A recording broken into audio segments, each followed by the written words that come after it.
Bismillahirrahmanirrahim. Assalamualaikum warahmatullahi wabarakatuh.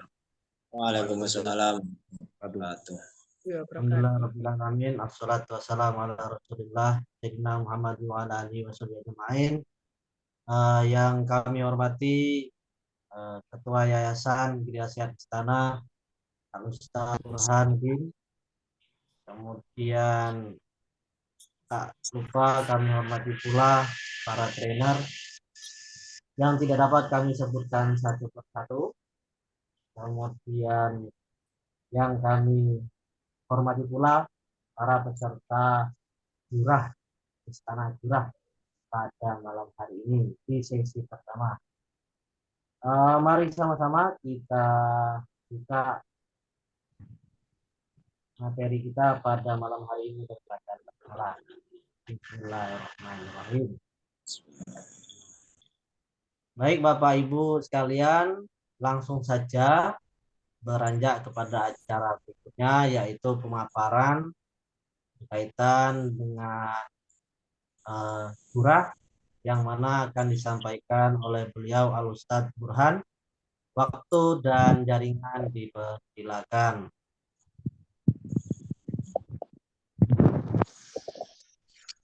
Assalamualaikum warahmatullahi wabarakatuh. Waalaikumsalam.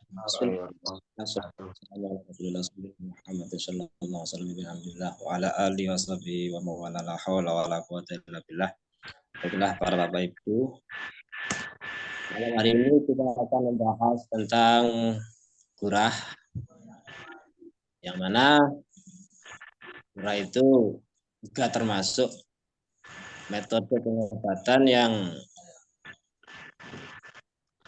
direkomendasikan oleh Rasulullah Shallallahu Alaihi Wasallam. Gurah itu sangat simpel saja, maka untuk pelatihan gurah kita jadikan 2 sesi saja. Yang terpenting adalah keberanian untuk aplikasi praktek gurah kepada pasien atau minimal kepada diri sendiri. Mungkin sedikit bagaimana gitu kalau kita kepada diri sendiri. Mungkin kita bisa minta bantuan orang terdekat kita untuk menuangkan cairan ke dalam hidung kita. Tapi bisa saja kita praktek dengan diri sendiri, karena simpel gurah itu. Hanya saja, walaupun simpel, kalau kita tidak menguasai teknik atau ilmunya, tentu itu akan sangat beresiko, karena yang kita masukkan itu bahan lain, bahan luar ke dalam tubuh melalui rongga pernafasan. Tentu kalau tidak menguasai teknik dan ilmunya sangat beresiko, lebih-lebih kepada pasien yang menderita penyakit yang berhubungan dengan pernafasan, misalkan asma atau sesak nafas. Nah, untuk pertemuan pada malam hari ini, kita akan membahas mulai pertama sampai bab yang ketiga. Tentang bab yang ketiga akan kita bahas besok hari Minggu, semoga dengan peserta yang lengkap. Pertama, pengertian gurah secara bahasa sederhana yaitu berkumur itu gurah. Secara istilah tentu lebih luas lagi yaitu pengobatan tradisional dengan memasukkan cairan ke lubang hidung. Dalam pengertian di dalam modul saya tulis beberapa adab, itu bisa dipahami sendiri, tentu lebih familiar karena kita juga terapis bekam, adab-adab penterapis baik itu gurah atau bekam tidak jauh beda. Intinya kesopanan dan berdoa. Itu bisa difahami sendiri. Untuk doa-doanya juga tentu kita familiar karena kita juga terapis, bisa jenengan baca sendiri. Nah, nanti di modul mungkin ada harokatnya, kita bantu harokat. Kalau di file kita tidak bantu harokat. Itu bisa diamalkan. Nah, yang menarik ini ada fitrah kesehatan manusia pada slide selanjutnya. Di fitrah kesehatan manusia itu terdiri dari 4 unsur. Ternyata kesehatan kita itu sangat dipengaruhi dengan kondisi spiritual kita. Hampir 50% kesehatan kita itu dipengaruhi optimalnya spiritual kita. Kemudian emosi, mental kita 50-50, 20%-an, dan fisik itu hanya berpengaruh pada 10%. Maka sering kita jumpai orang yang tua renta, kurus kering, tapi sehat bugar, tongseng. Itu segi spiritual, emosi, dan mentalnya kuat. Maka walaupun fisiknya renta atau kurus kering, tapi tetap sehat bugar. Sebaliknya ada orang yang fisiknya itu segar, tapi ternyata sakit-sakitan. Itu mungkin sisi spiritualnya, emosi atau mentalnya itu bermasalah. Sehingga banyak di antara kita itu orang yang terlihat seger tapi sakit-sakitan.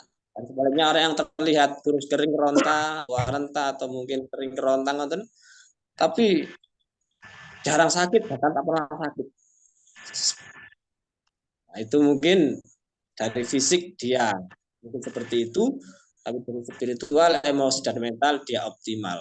Sehingga kesehatannya itu bagus. Fitrah kesehatan manusia. Nah, ini juga bisa kita kasihkan pemahaman ini kepada pasien sehingga pasien lebih memperhatikan segi spiritual, emosi, dan mentalnya di samping fisiknya. Karena kebanyakan dari kita itu lebih memperhatikan fisik tentang asupan makanan, gizi, nutrisi, istirahat, dan lain-lain. Tetapi lupa sisi spiritualnya, pendekatan kepada Tuhan Yang Maha Esa, segi penguasaan emosi, segi kejiwaan itu lupa kita perhatikan sehingga fisik kita terlihat segar tapi malah sakit-sakitan. Itu bisa kita kasih pemahaman kepada pasien. Kemudian selanjutnya pengertian gurah sudah saya aturkan tadi secara bahasa berkumur. Pengertiannya secara bahasa berkumur sederhana, jadi membersihkan air mulut dan hidung itu gurah. Tapi dalam istilah pengobatan tradisional dengan meneteskan ramuan herbal ke dalam hidung itu. Nah, biasanya yang dipakai itu macam-macam. Saya pengalaman gurah pertama itu ketika di pondok dulu sama kiai memakai jinten hitam sama jahe karena saya rasa sensasi pedasnya lebih dan tidak berhasil waktu itu, hanya pengar muntah gitu aja, nggak keluar lendir. Ada yang pakai jintan hitam karena ada satu riwayat hadis memang ada dulu para sahabat itu memakai jinten hitam ada. Dan perkembangan sampai sekarang ini ada yang menggunakan bumbu-bumbu dapur seperti cabai, kunyit. Termasuk cerita yang saya dapat dari teman kita Pak Toib itu, ada temannya yang gurah pakai kunyit, terus kayu putih tak apa itu, sehingga lucu tadinya gitu loh. Tapi untuk yang lebih aman dan telah teruji lah, kita pakai Tribunggu. Baik akarnya ataupun daunnya itu sangat efektif. Terlebih-lebih akarnya. Serigunggu. Dikering, diparut, lembut. Nah, itu yang dipakai untuk gurah hidung dan tenggorokan. Nah, kalau untuk di GSI ada campuran adas dan lain-lain. Itu aja. Saya pakai tanaman serigunggu baik daun maupun akarnya. Saya tambah adas. Sehingga insya Allah keefektifan untuk merangsang keluarnya lendir baik dari hidung maupun tenggorokan, bahkan rongga paru, bahkan dapat memangkat rongga kerak-kerak lambung lebih efektif lagi. Itu. Dan aman, juga aman. Asalkan tekniknya sesuai dengan prosedur. Masalah sejarah awalnya itu tentu kita sulit menelusurinya. Tapi yang jelas ketika Rasulullah masih hidup, itu gurah sudah biasa diterapkan oleh Rasulullah Shallallahu Alaihi Wasallam. Bahkan terhadap anak kecil sekalipun. Jadi bahkan ada sebuah hadis, khairu ma tadawaitum bihil hijamah wal qistul bahri. Jadi sebaik-baik pengobatan itu bekam dan kistul laut. Berarti seperti tanaman itu India wonten kisti Cina. Kalau yang sekarang itu ada tanaman kisti itu dibuat campuran madu ada. Itu memang efektif untuk mengatasi masalah pernafasan.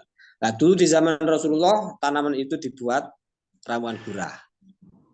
Masuk ke Indonesia, orang Indonesia adanya yang familiar itu srigunggu, bukan kistu. Maka pakailah srigunggu. Tapi efektivitasnya juga sama karena kandungan mungkin juga nggak jauh beda. Wala tu'adzibu sibayatakum bil ghamri minal ghudurah. Jadi jangan sakiti anak-anak kalian dengan membiarkan mereka terkena penyakit udroh. Dikatakanlah ada penyakit di kepala yang disebabkan oleh indikasi ingus yang berlebih sehingga anak tadi pening kepalanya, oleh Rasulullah gurah saja. Jangan biarkan mereka tersiksa bahkan mati gara-gara penyakit itu. Ternyata dari hadis ini mulai zaman Rasulullah gurah telah diterapkan bahkan terhadap anak kecil yang biasa sakit kepala, yang biasa dengan disebut penyakit udroh, penyakit yang menyerang tenggorokan akibat darah bergejolak.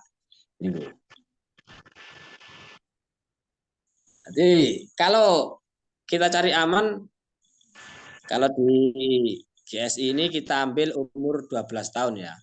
Tapi saya nggak pernah gurah anak di bawah 12 tahun. Tapi kalau menggurah anak umur 12 tahun, itu sudah pernah. Dan itu terjadi ketika launching GSI kemarin, Pak Nuri mungkin juga tahu. Itu. Jadi ada anak usia 12 tahun, saya gurah, dan waktu itu ternyata dia itu ada kelainan jantung. Saya nggak tahu, saya sempat takut. Itu. Jadi ketika saya gurah, ibunya nggak cerita kalau ada kelainan jantung. Ketika saya gurah itu dia keringatnya basah semua, satu tubuhnya basah semua oleh keringat. Tapi saya tanya, sakit kepalanya? Tidak. Tapi keluarnya sangat banyak sekali. Itu pengalaman saya menggurah anak 12 tahun. Pada waktu itu saya nggak tahu dia ada kelainan jantung lemah. Ternyata ketika itu alhamdulillah tidak ada sakit sama sekali di kepala dan keluarnya sangat memuaskan.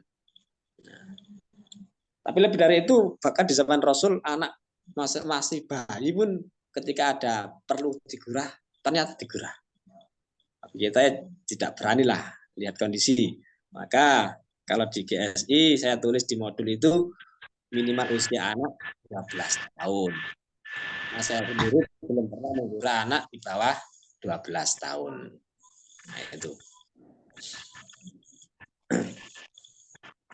Dan itu bisa jenengan baca sendiri di modul. Kemudian selanjutnya macam-macam gurah. Nah, nanti ada kombinasi Pak Manuri. Tadi jenengan bilang lewat mulut saja. Memang ada yang dari mulut saja, ada yang dari hidung saja. Lah kalau sering-sering itu mempraktekkan yang nomor 3, kombinasi keduanya. Itu sangat sering saya praktekkan untuk mempercepat reaksi ramuan gurah tadi. Nah, ketika setelah selesai saya masukkan lewat hidung, satu dosis itu 3 mil untuk satu hidung, 3 mil satu hidung, total 6 mil lewat hidung masuk semua. Kemudian ketika tengkurap, biasanya saya rangsang reaksi muntahnya itu lewat masukkan ramuan di hidung. Saya tambah satu suntikan untuk dia telan. Biasanya setelah dari mulut itu, akhirnya rasa muntah ada. Dan itu mempercepat reaksi untuk menaikkan lendir yang di bawah ke atas, dan yang atas untuk reaksi menurunkan yang di kepala keluar untuk keluar. Nah, biasanya saya lebih ke nomor 3, kombinasi antara gurah hidung dan gurah mulut. Yang kita masukkan juga sama saja, yaitu akar atau daun sering minggu.